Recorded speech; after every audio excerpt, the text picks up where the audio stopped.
The newest chapter here, Christy, is that right? Mm-hmm. We started September 19th, and this is Jessie. Jessie needs to stand up. My co-coordinator.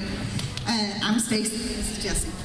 Anyway, so in February, I was on Facebook and I was looking around, and I can't even remember how it popped up. I'm not sure.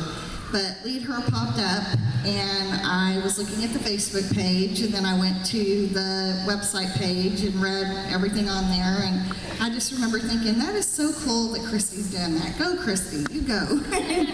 And so then I got off the page, and I saved it to my favorites, and then I kind of forgot about it. And then in May, the Lord told me to go back and look at the website again, and I was like, all right. And so I went back and looked at it, and I was like, okay, God, still cool, go Christy, that's awesome.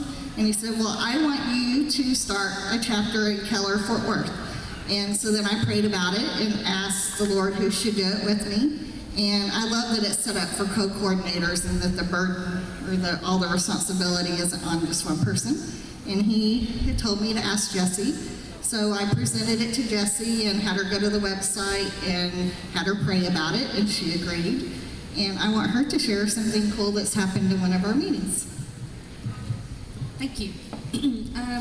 I think that our last meeting, actually, we had, we're still doing the unit on shame, and I spoke some about fear and the freedom from fear, and it was just amazing to me. We had one woman who came in and listened to the whole thing, and you know, you're talking and you can tell that she's just totally glazed over.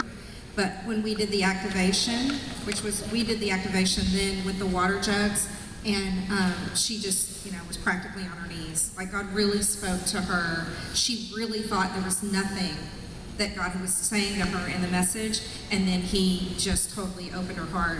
And I had another woman, because I had given part of my testimony during that time, another woman who came up to me after and said she had a friend going through what I had testified about, and that she just didn't even know how to relate to her, and it just opened so many doors for her to be able to reach out and minister to her friend based on the things I had shared. So it just watching God move in ways you never, like, you can't plan that stuff. You know, God's so good that he just uses, you know, a word here and a word there, the videos, the activations, all those things to reach so many women in ways that you would never expect. I mean, I can tell you, I'm sure when Christy's doing the video, she has no idea how that's going to reach people. And at a local level, we don't have any idea until we're there and doing it. But it's pretty amazing.